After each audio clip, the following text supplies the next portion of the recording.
দর্শক যুক্ত করেছি মানব জমিনের লাইভে। ঠিক এই মুহূর্তে দাঁড়িয়ে আছি নির্বাচন ভবনে এবং বিএনপির সাথে নির্বাচন কমিশনের একটি বৈঠক চলছে। গত 21 নভেম্বর নির্বাচন কমিশন দায়িত্ব নেওয়ার পর থেকে আসলে এটি হবে বিএনপির সর্বপ্রথম নির্বাচন কমিশনের সাথেই এই যে মিটিংটি, এবং নির্বাচন সম্পর্কে জানতেই বিএনপির তিনজনের একটি প্রতিনিধি দল এসেছেন এবং তিনজন প্রতিনিধি দল কিন্তু এই মুহূর্তে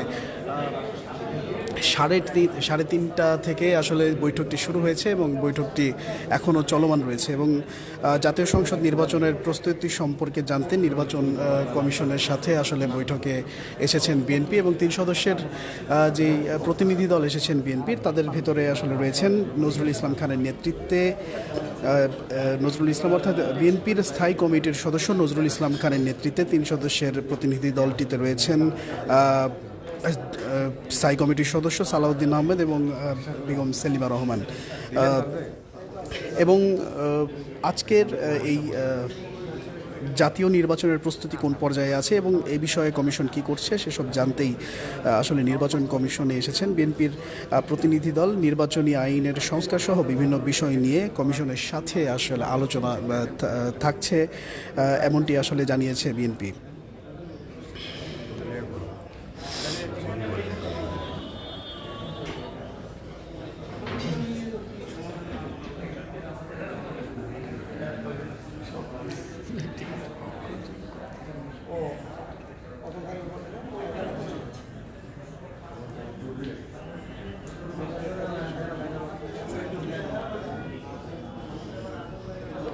দর্শক, আপনারা জানেন যে গত 21 নভেম্বর রাষ্ট্রপতির কাছ থেকে আসলে নেতৃত্ব গ্রহণ করে নতুন নির্বাচন কমিশন এবং নির্বাচন কমিশন দায়িত্ব নেওয়ার পরে বিএনপির সাথে এটি প্রথম বৈঠক। সালাউদ্দিন আহমেদের সাথে কথা হয়েছিল সংবাদ মাধ্যম কর্মীদের। সালাউদ্দিন আহমেদ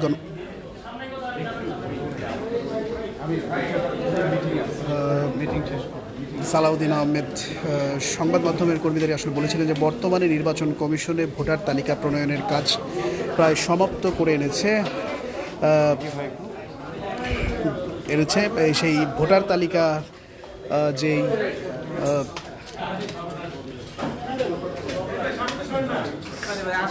সেটি বিএনপির কাছে রয়েছে এবং মার্চের 2 তারিখের মধ্যে একটি পরিষ্কার ভোটার তালিকা প্রণয়ন করা হয়ে যাবে। এরপর শুনানি আপত্তি চলবে, সেটি ধারাবাহিক প্রসেস এবং সেটি 2 মাসের